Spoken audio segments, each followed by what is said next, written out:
Set Phasers, a highly illogical Star Trek podcast.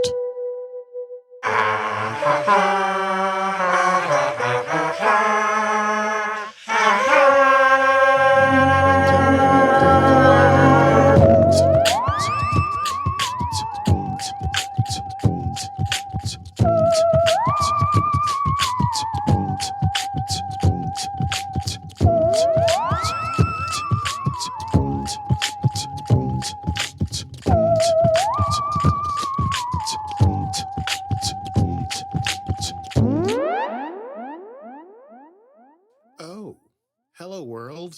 Oh, hello. It is we. Hello, Steph. Hello, Aki. It's us. And welcome to you out there to Set Phasers, a highly illogical Star Trek podcast. You have come to a wonderful, wonderful, terrifying time in season 1 of Star Trek Discovery. It's only getting worse. It's only getting more intense. Yep. Oh, man. Building that tension. The tension builds. We're getting a lot of psychological stuff. We're getting a lot of emotional stuff. And we're getting a lot of very weird, sciencey, weird science. Oh, a lot of what, sorry? Sciencey, weird science. Weird sciencey, weird science. Okay. Yeah, it's a technical term. Yep. Yeah. Star date today is 10814.8. And we will be discussing episodes 7 and 8 of season 1 of Star Trek Discovery. Their names respectively are Magic to Make the Sanest Man Go Mad and the much happier Civis Pacem Parabellum. Ah, yes, the Latin for something about war. Yeah, if you want peace, get ready for war. Thank you. That's the one. I knew that. Excellent. You got most of it. So, Thank you. You got the important parts.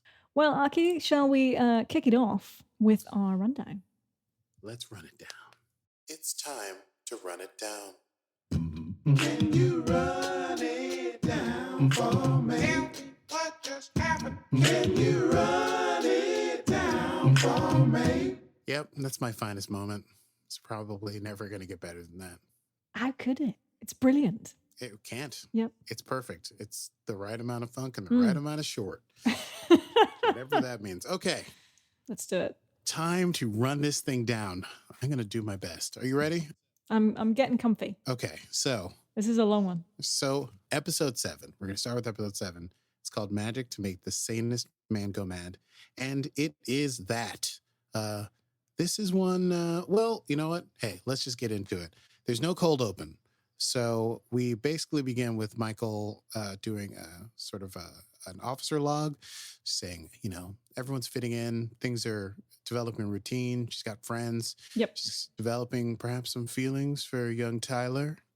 But she's worried that her history of relationships, which has been hinted at as being somewhat complex, may be thwarting her in building true relationships. Nonetheless, she is screwing her courage to the sticking place as she arrives to the forward deck because it's time to go to a party. It's a true party. This is one of the few, I think, Star Trek franchises where they're like, oh, there's a party on whatever. And you go in and you're like, this is a party. Did it strike you as odd, the music they were using? I thought it was great. Well, first of all, 1997, I was listening to that record. Was it Jazzy Jeff? No, that was Wyclef Jean from his breakout first solo project. Although that was the song that featured the rest of the Fugees, but it samples "Staying Alive" by the Bee Gees. So you're getting the best of both worlds. I was thinking about this week because we don't dance to classical music per se. I mean, there's some formal dances you can do to classical music. Some ballroom dancing. But we still, that's still a celebratory music. I just thought it was interesting that 150, 200 years in the future. They're throwing it back that far. That they maybe they're like, what's the best era for young people getting down? And it's this stuff. Because if, music in other Treks does not inspire dancing. We've not really seen a party like that before with young people, as you say, getting down. No. The original series had some moments where people were supposed to be having a good time, but it's very weird. And of course, anytime I see people partying, I think of Riker trying to play his trombone on 10 Forward. And I feel like That's neither here nor there. Anyway, it's a real party. It's like a 90s party up in there. They have like little lei necklaces kind of things they're giving, and they're drinking out of like fake plastic cups. And Tilly has her hair down, and Tilly is like in full party mode. And yes, they're listening to the Fugees. In any case, there's a, I mean, this will become important later. Foreshadowing. There's a power surge as Michael's standing there talking to Tilly, and Tilly's like, "You should go talk to Tyler." Boo! Power surge. And Tilly's still on this, like, "You should talk to Tyler and tell him how you feel." And Michael's sort of like, there's redundancies. That shouldn't be happening. In any case, Tyler makes a speech, and then he comes over to Michael and he's like, "Hey, do you want to dance?" And she's sort of like, and then they are called to the bridge. So she's saved by the bell, as Tyler says.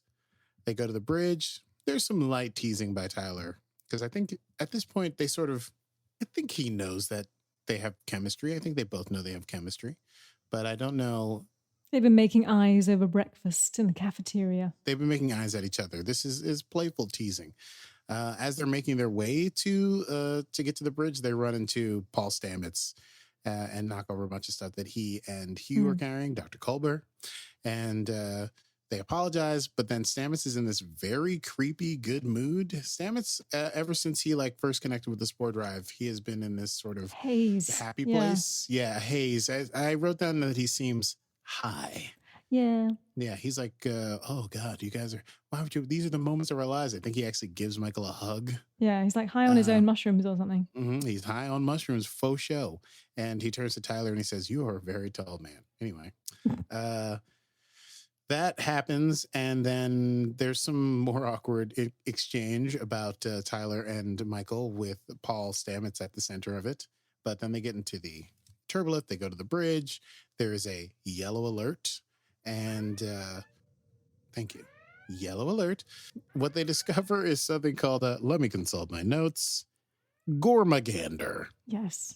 AKA space whale. Big space whale.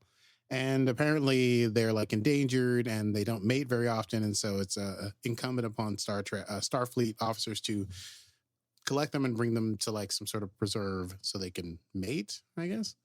And Lorca is completely uninterested in this. I think Michael, maybe this is not this one, but anyway, Michael's like, "Okay, let me go handle this," because she's the exobiologist, philologist. She deals with alien stuff, and she goes down to where they sort of like transport this giant space whale in, and they're looking at it, and things are going great and whatever, and she's having a little talk to people, and then there's like a weird surge from inside the Gormagander, and out steps a man, or a figure really, in a like cool space helmet that looks sort of like, it's kind of alien-y.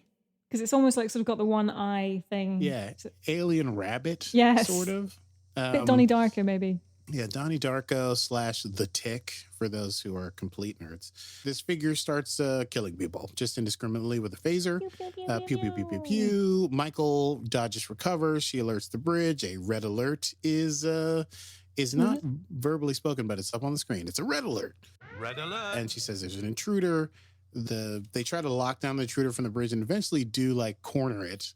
And Lorca tries to talk to it, and the intruder starts laughing and removes its mask, and it is none other than dun dun dun Harcourt Fenton Mudd. Rainn Wilson reprising his role from an episode or two ago. And he is laughing and he's saying, "Hey, I'm going to kill all of you. I'm going to figure out what makes your ship so special. I'm going to sell it to the Klingons. And in the process, I'm going to kill you all as many times as possible." Or you, specifically Lorca, whom he has some hatred for.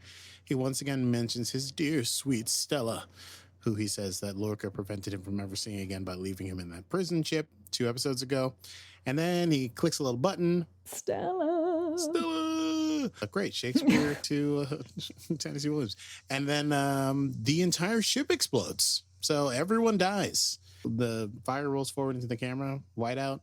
And then we are back at the party. That's when we realize time loop. We're in a time loop episode. Yes. Listen, I normally, in fact, I have to be honest, most Star Treks, when there's a time loop episode, I'm like, ugh, one of these. But sometimes it's done just right. TNG did it right a bunch of times, and this is also excellently done. So we go back to the party, and the same sort of stuff happens, and Michael and Ash get called to the bridge, and as they're walking to the elevator, everything happens except they do not run into Paul Stamets. And so they get on the turbolift, and then Stamets is running down the hall, and he's sort of like ranting at them. He's like, "No, you must listen to me." He's doing a whole like, well, listen, I don't want to show all my cards, but I think they really have Stamets being the rabbit in Alice in Wonderland who's always worried about time and being late to the castle and so on and so forth. And I think that comes up later in some later episodes. But he's definitely sort of prefacing that character here. He runs up and he's, "You must listen to me. We've done this before, blah, blah, blah, blah." And they're sort of like, "I think you're not something's wrong with you." And of course, he had been acting a little weird recently, very, high on his own mushrooms, if you will. And Culber runs up and he's like, "I'm sorry," he's ranting. And then Stamets says, "You got to listen to me. There's no time, or rather there is time, too much time." And of course, that means that no one's going to listen to a thing you're saying, because anytime you say something like that, cray. So he says, and as their doors are closing, he says, "It all begins with the Gormagander." And the doors close. Tyler's like, "What's a Gormagander?" And Michael says, "What's a Gormagander with you?" Yeah, what's a Gormagander? No, it was good. That was really good stuff. Were you like waiting to do that one? No, just on the spot, just like that. There you go. That's improv. Yes, and okay. So they go to the bridge. It's a Gormagander. Tyler and Burnham, Michael freak out, and they're like, "Oh," but they don't know exactly what to do. And this is when Lorca's like, "Listen, I don't care. I have to pick this thing up." Michael says, I think I should be down there and take charge on this program. And he says, "I do not give a damn. Just get it done." And Tyler steps up and he says, "I think I should run security on this." And he says, "I still don't give a damn." And they both go down. They are looking at the whale, and then weird readings come from it again. But instead of a guy in a weird helmet stepping out, they get a thing that's like a weird transporter feeling. And then back on the deck, a black alert is sounded of a sudden, and nobody knows why. And they're locked out of engineering. And so Michael and Tyler run engineering together. The doors are locked, and they're trying to get in, and the doors are open, and who should be in there but Harcourt Fenton Mudd, drinking behind the console. And he's like, he's trying to figure out what this whole black alert thing is, and he sort of questions Michael and Tyler, who try to attack him, but he's set up a force field or something. And he's like, "I don't have time." He's pointing at some kind of weird wristband. It was weird watchy thing on his weird watchy thing. And he's bragging and being loud and being a complete jerk. And then he gets shot in the back by Paul Stamets, who says something like, "As far as days go, this is a weird one." And then sort of hints at like, "We don't have any time left for me to explain, so I'll see you guys back when we start." And then we go back to the past again. You should probably just do it every time. Why not? Yeah, we discussed this before, a peek behind the curtain. We were like, we should only do one because it happens 4,000 times. But you know what? I'm liking it. So now they're back. This is when I have to consult my notes because I have to know which time we're going back to. You know what I realized? I missed the best part of that second loop is that when they're talking in engineering, Michael says, "You're mad." And Rainn Wilson says, "No, I'm Mudd." Which, yes, that was a good one. So the original series, like goofy cornball, but I loved it. Anyway, okay, so back to the Fugees playing, back to the party. This time, Stamets intervenes before he finds Michael at the party, and he kind of explains, like, "Listen, we're on this 30-minute time loop. I need your help. We've got to stop this guy who's trying to destroy our ship." Meanwhile, on the bridge, Lorca is called away to sickbay for some mysterious reason, and when he gets down there, he is taken hostage by Mudd. And Mudd's like, "I want you to take me to this one place I can't access on your ship." And Mud sort of explains that he's basically done this a couple times. We don't really know how many times at that point. We flash back to Stamets and Michael, and Stamets is telling Michael, listen, the reason that I can figure this out is because of the tardigrade DNA, and I'm outside of time and space, I guess. And Michael's like, okay. And he's like, listen, I need you to tell me a secret that I can tell you so that we don't have to go through this song and dance every time where I show you that I know that this has happened before. Michael whispers in Stamets' ear, and he responds, I'm sorry. And we're like, what could it be? Okay, so we flash back to Mud holding Lorca hostage in his weird, not flashback.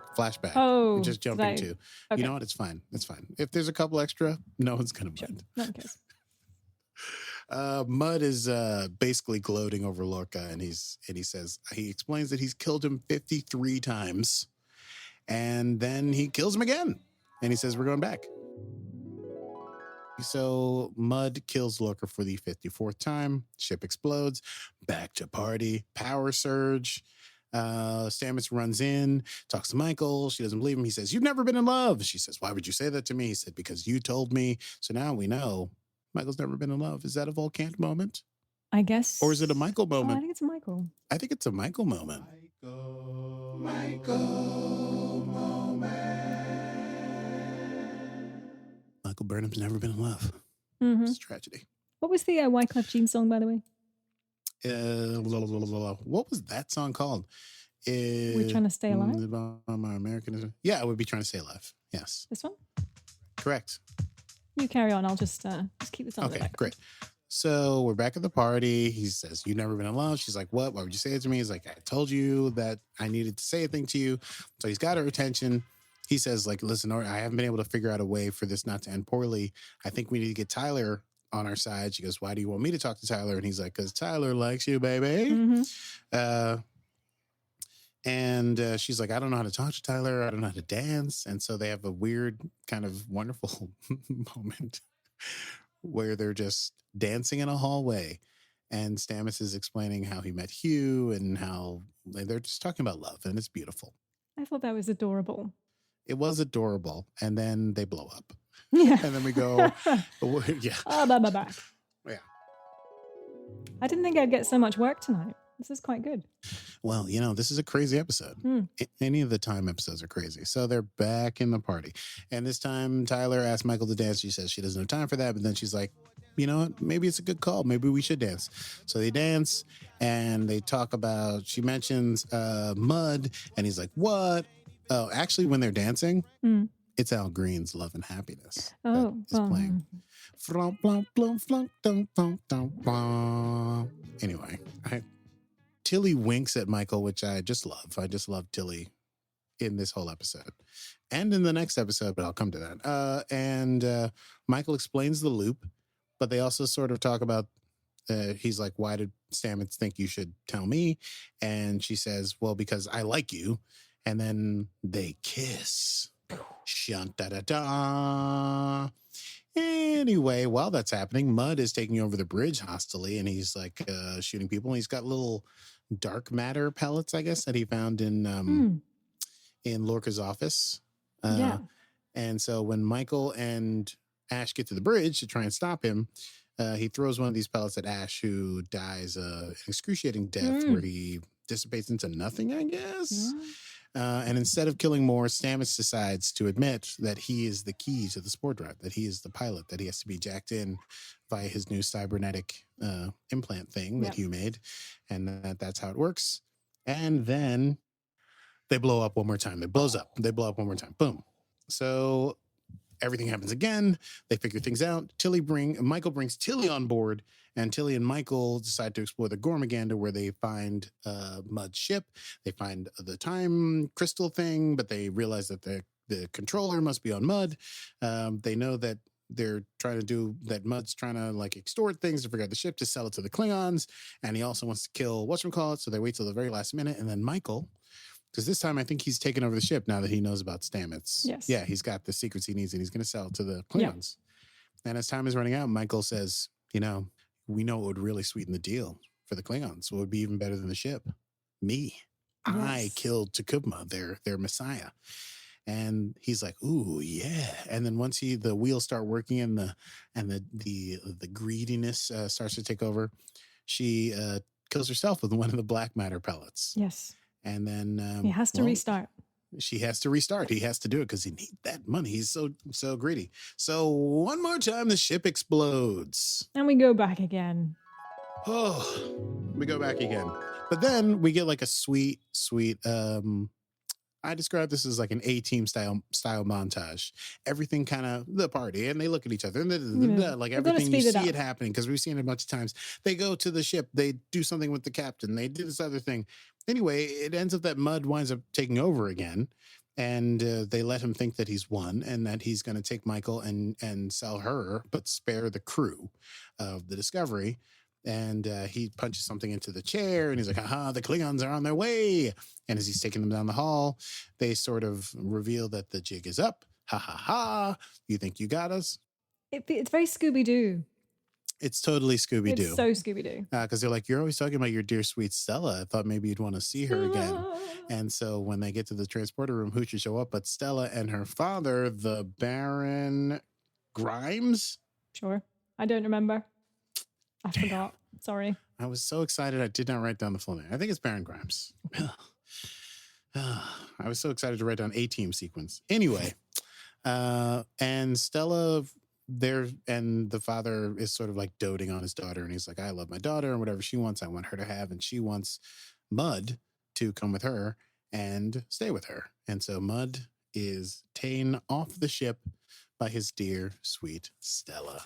And yes, never to be heard from again unless you watched the original series, in which case you know that he comes back twice more. Okay, so the epilogue, the last little bit of episode 7 is Tyler and Michael in the turbolift, and Michael's basically having her volcant moment once again.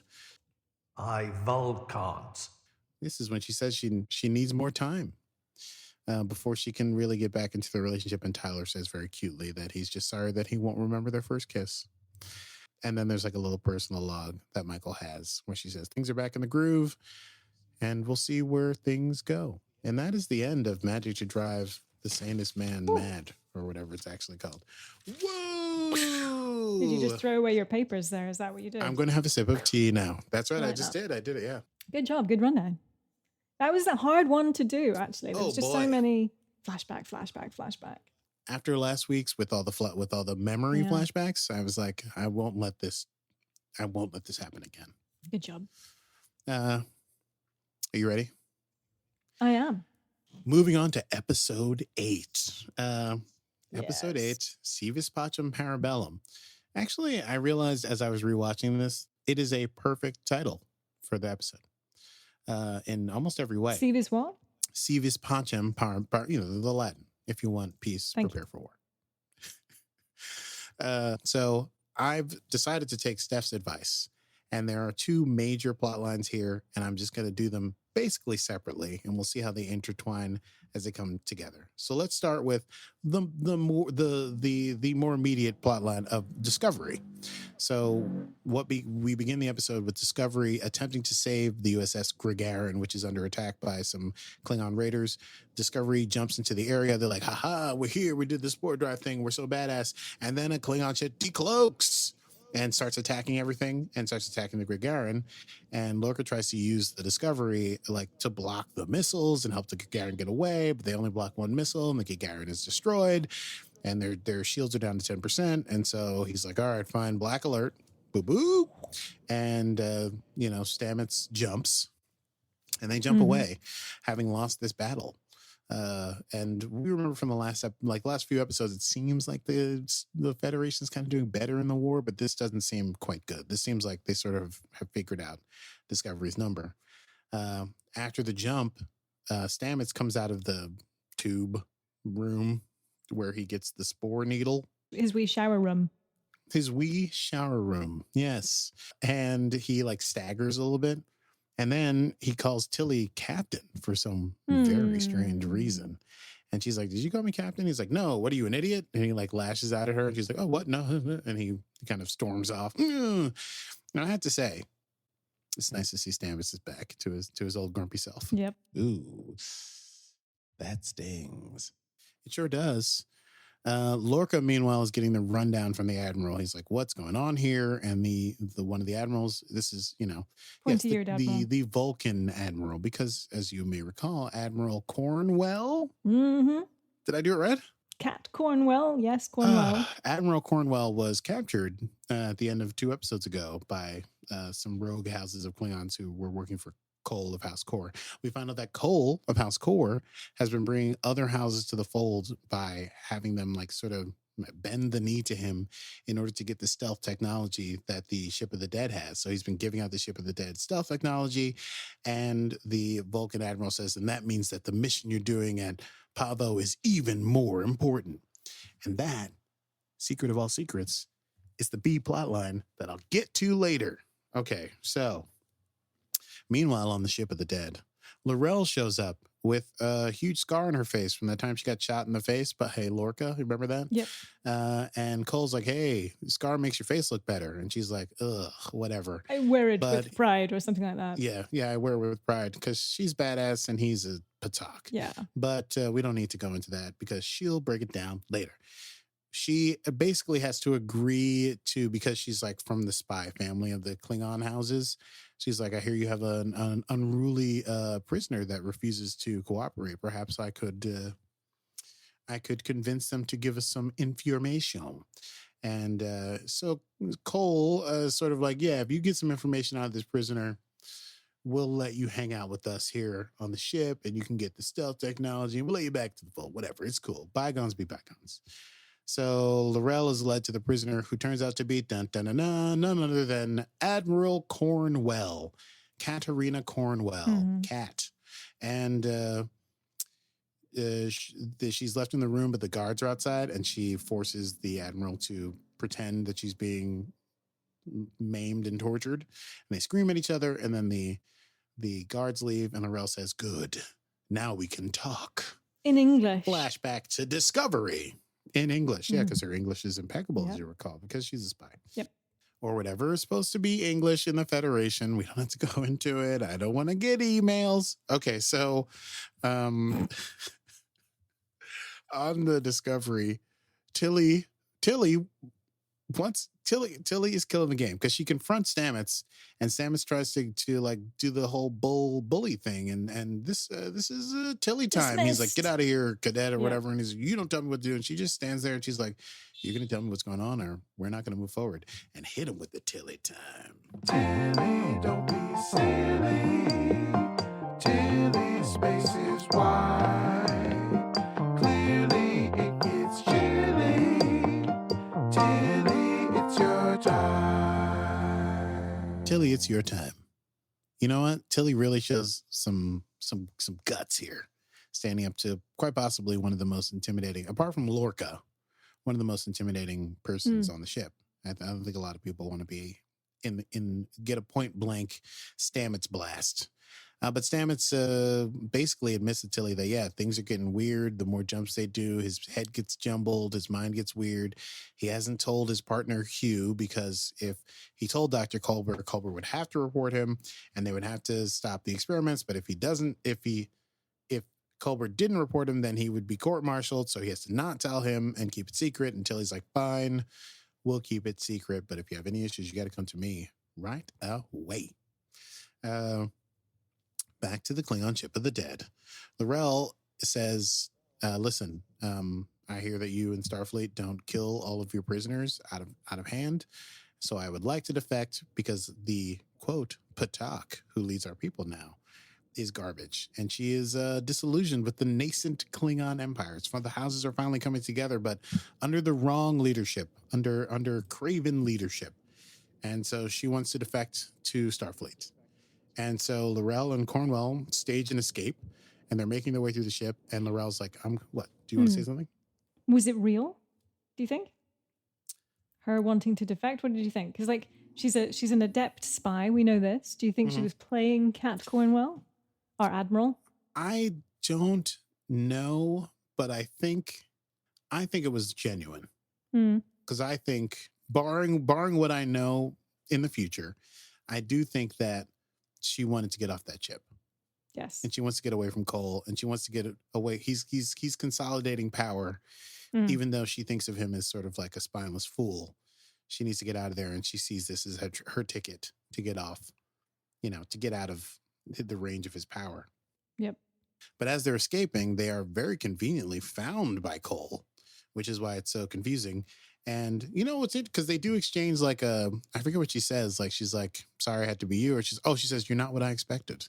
To Cornwell, and Cornwell says, "Neither were you." And then they fight each other, and she delivers Cornwell what seems to be a devastating, perhaps death blow. She like throws her up against an electronic panel, and she gets electrocuted, and she falls out. And there's a long shot on Cornwell, and she gets dragged out of the shot. She gets dragged out of the shot. We might have to give her a little faith of the heart treatment. Yeah. Admiral Katarina Cornwell, you have immense charisma and insight. You are, at present, the only person who seems to realize that something is very, very wrong with Captain Gabriel Lorca. But you went in search of peace, CV's Pacem, to try to come up with some truce with the Klingons, and instead were betrayed, made a prisoner, then told you could escape, and then killed during that escape by the person who said they'd escape you. You had faith of the heart.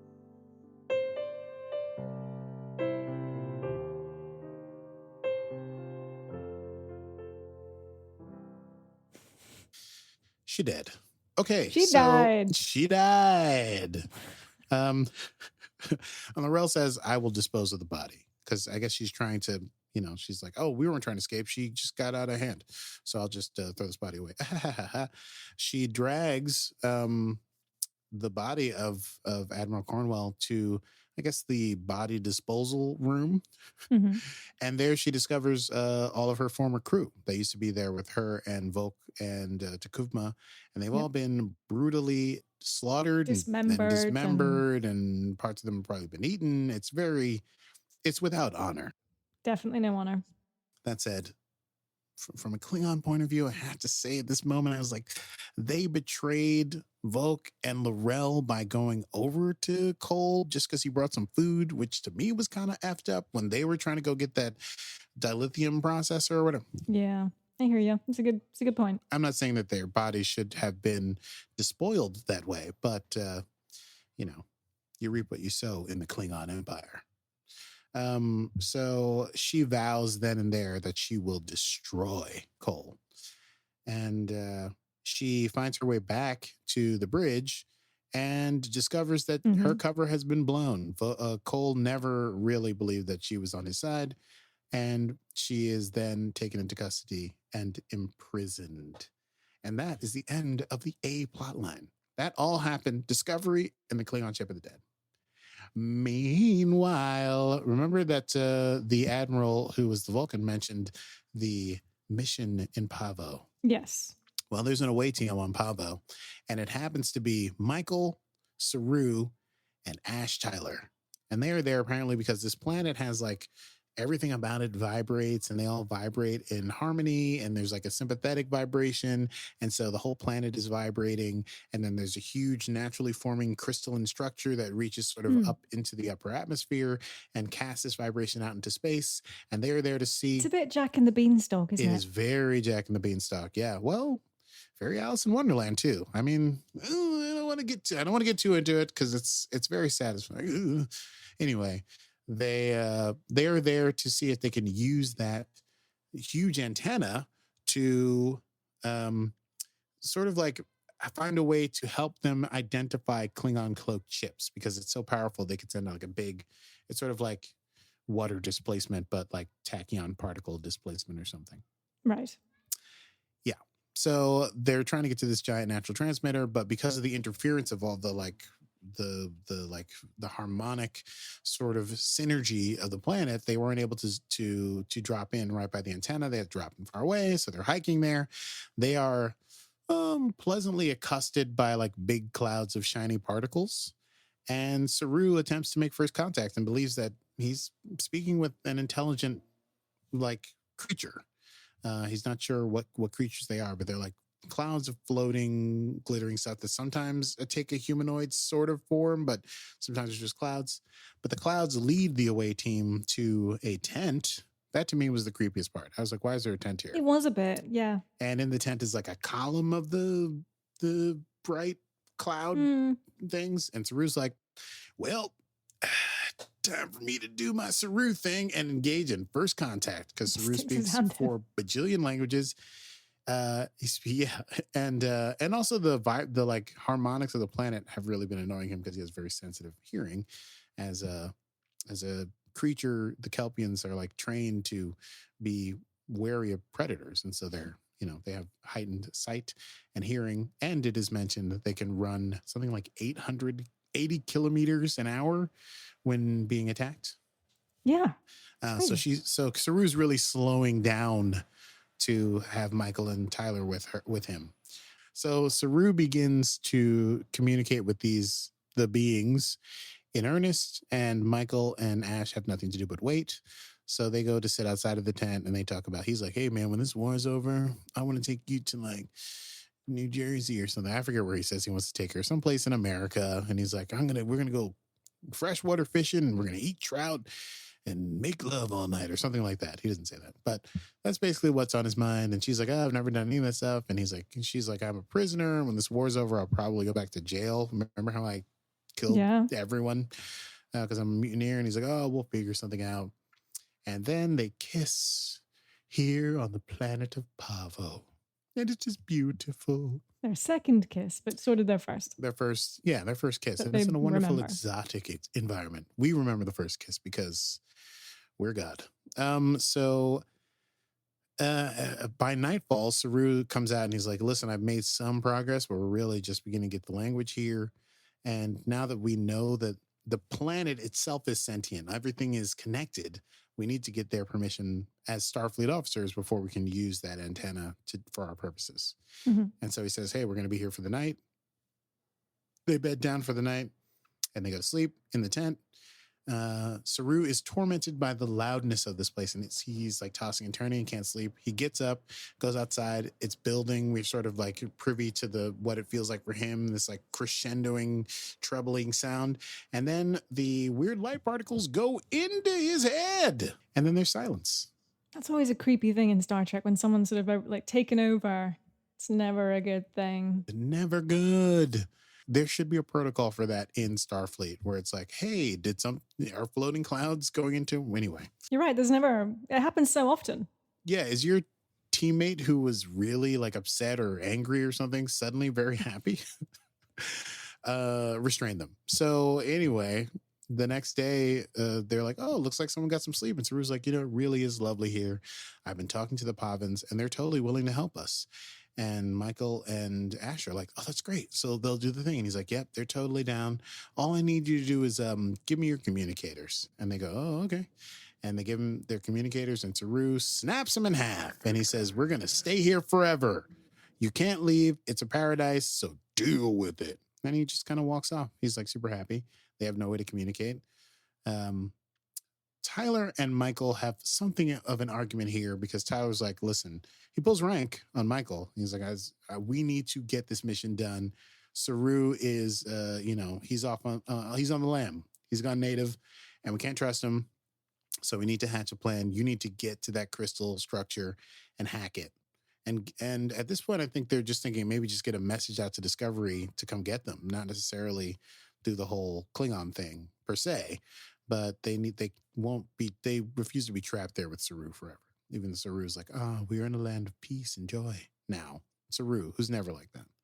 Kind of like Stamets in the last episode. Anyway, I'm just saying the themes are overrunning. So Ash constructs an elaborate ruse to distract Saru and does like a whole like, oh yeah, I want to know what it is like to be joined to the planet. And he gets Saru talking, and Saru, ever the garrulous philosophizer, starts talking about this and that and blah and blah. And meanwhile, Michael is running for the crystalline antenna, and she's got her pack on and she's running as fast as she can. She sets the pack up. Eventually Saru sees through this and He is not happy, and he runs a super duper fast, like gazelle fast, like 80 kilometers per hour fast. Which I found really funny because we know that Doug, forgotten his last name. Oh no, I have a friend named Doug Jones. Is his name Doug Jones? Thank Great. you, Doug Jones. We know that Doug Jones cannot walk very well in those reverse platforms. So we sort of see this running and it Yeah. looks a little bit weird because they've obviously had to engineer it and do some effects to make him look Yeah. like he's running super fast. Yeah. There are these shots that you kind of see some feet and He's then you like- see some arms, like you don't see him running in one shot. Yeah. Yeah. Sometimes it's like Yeah. just shoulder moving super fast through forest, but he's just booking it to Michael.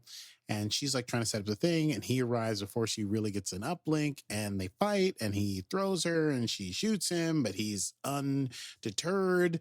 He like threw a phaser. He's like still fighting. Yeah. So they keep fighting. In the meantime, the sparkly cloud Pavin mist transports Ash to their fight. So Ash is there now, and Saru has like destroyed by like using like punches, has destroyed the machine that was connected to the crystalline, thinking that that's it. And then they are surrounded by the weird humanoid floating cloud things. And Saru's sort of like telling them, like, listen, don't do this, don't do this. And Michael's going the other way. You've got to help us. The Klingons are trying to destroy everything, and you could help us. And then something inexplicable really happens, and the machine being dead, the tower lights up. And so, our perception is that, it worked. Michael convinced them, the Pavins, to help them. And then Discovery says, hey, we got you. We have transporter lock you ready to go. And they're beamed back up. And Saru is distraught. So he's like beamed up, still like on his knees, like, oh. And Michael and Saru talk in sickbay, and Saru basically admits that like he's never lived without fear. And this was the first time he had been unfearing of his life, and it was bliss. And he didn't want it to end, and it drove him mad. It was like a drug. Like a drug, yeah. Mm-hmm. So many interesting versions of drug being peddled here. In any case, he's ashamed that he almost put Michael and Ash in danger, and I think he begins to understand that sometimes when you are driven by powerful emotion, and you can sometimes make hasty decisions that can lead to stranding your teammates or starting a war with the Klingon Empire. So, he who lives in glass houses dare not throw stones is what I'm saying. I think that Saru is like, you know what, Michael, I'm ashamed, and I get where you're coming from. Simpatico, forgiveness and understanding. That is what we discover in this episode. And then back on the bridge, we discover that the planet is casting out like this big energy surge, but it's not the surge that they wanted. Yeah. To like find Klingon ships. It's like sending out like a subspace message to the Klingon ship of the dead. And it's sort of like inviting them there. And then now we'll jump back to the other storyline. This is where they intertwine. The Klingons are like, we've got an invitation from the planet Pavo. They want us to meet with Starfleet. Ha ha ha, we will. But obviously, Cole's going to destroy whoever he meets there. And that is the end. Si vis pacem parabellum. You wanted peace? Well, prepare for war. Indeed. Pew, pew. Pew, pew, pew, pew, pew. Good job. I saw a lot of comments come in. job. I couldn't read them because I'm literally I'm inundated with notes. You are inundated. But I hope people enjoyed my attempt to. I throw it. It floated back. I'm not good at throwing paper. I can see that. Yeah. You must try harder. I must try harder. Get more paper, just even if you've not written on it, just so it looks effective. Well, that would be cool if somebody else was cleaning up the paper. But I feel like then we turn this off and I have to like get down and I have to put them back in order because I need everything to be in order. I need to open this folder and be like, episodes 7 and 8, all in a row. Set phasers to stats. I didn't have any huge stats. Oh, well, I threw my paper away. So there go my things. There were 2 yellow alerts. There were 3 yellow alerts, 2 red alerts, and across both episodes, 2 black alerts, Lots of that I alerts. can Cool. recall. We had a who died. And yeah, we had a who died, and we had Tilly moment. Oh, you know what I did want to say? I wanted to say, it occurred to me, and I also saw a note here that I wrote on and posted because, as I've said, I'm disorganized because there's a lot to go through. That one of the overarching themes, I think, of the B plot lines of these 2 episodes, which is being established sort of underneath everything else, is that Sylvia Tilly is in possession of an immense capacity for emotional intelligence. And she utilizes it in ways where, in the quote that Georgiou said to Michael in the will, where she said, take care of yourself, but moreover, take care of those in your care. Sylvia Tilly is showing some real captain chops. In episode 7, she is the one who's like, Michael, you need to get on this thing with Tyler. There's, this tension between you two is not going to be good. She's confronting Michael, who can be very thorny about emotional issues. And then in episode 8, she just like steps right up to Sanest and she's like, something's going on and it could be destructive and you need someone to confide in, and I will be that person for you. 2 brave, very brave, and moves that are helping the crew maintain their integrity. I just thought it was important to give a shout out to Sylvia Tilly in these 2 episodes. She is showing her captain chops. We know that she's super smart because she graduated from Starfleet at like 12 or whatever. And she can do the gravitron metrics. But we're now seeing that also she's very good with people. Her EQ, in fact. You're right. EQ. Well, there you go. Sylvia Tilly, you the bomb. Okay. Quotable moments. Quotable moments. Wait, No, I just sound like that. Wow, that was like, is there an echo in here? I could do it like an echo. We could try that. Ready? Quotable moments. So do you have, I didn't have any long quotes as is my want, because I had all the short quotes. I thought this was a lot of like pew, pew, pew, pew, pew, pew, pew. pow, pow, pow. But you had a pretty good quote. I had a great one from Harry Mudd. And so when he thought he was leaving Discovery and he'd called the Klingons and he was going to give them Michael Burnham, he said, "I never thought I'd be so happy to see those pointy-headed bastards." Poetry. Pure poetry. And it's good because it's normally the point, like the joke in Star Trek is always the pointy-eared bastards or whatever. Mm-hmm. And so it was pointy-headed bastards. Right. And a nod to how the Discovery people have yet again sort of changed the appearance of the Klingons. The Klingons had never had a regular appearance, and I beseech anyone to come for me who wishes to argue otherwise. Kapla. Kapla! I said good day. Shall we? Oh, did you want to come for me? No, I was okay. I wasn't going to come for you. I was just going to say, I think in, is it Voyager and TNG? I don't know about DS9, but I feel like Klingons, that they look kind of similar across those 3, no? Sure, but those are all concurrent. All those shows overlap. Fair. So to pretend that is somehow a longer era or carries greater weight is kind of ridiculous. The original series has a different kind of Klingons, and the TNG Klingons are a different kind of Klingons. And hey, the J.J. Abrams movies had a different kind of Klingons, and these are a different kind of Klingons.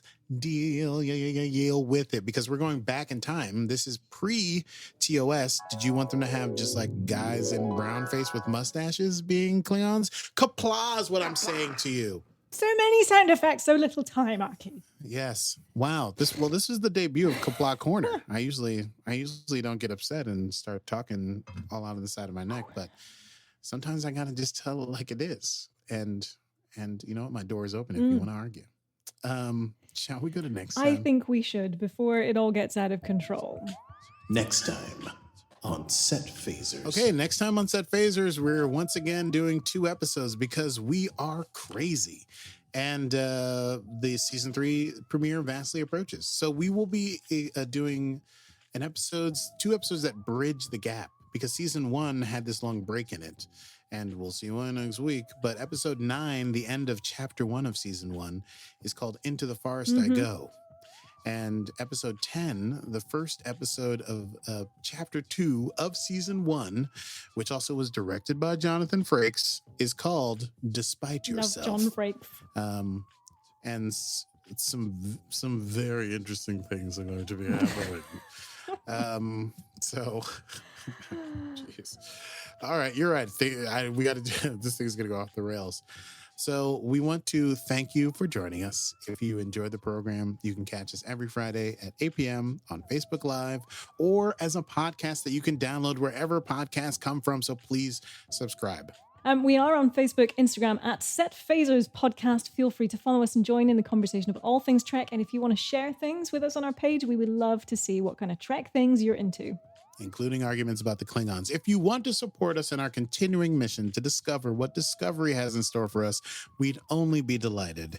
You can patronize us because we can take it by going to patreon.com/setphasers and signing up. Until next time, I'm Steph Mans. And I'm Aki Burmese, and this has been Set Phasers, a highly illogical Star Trek podcast. Computer. End program.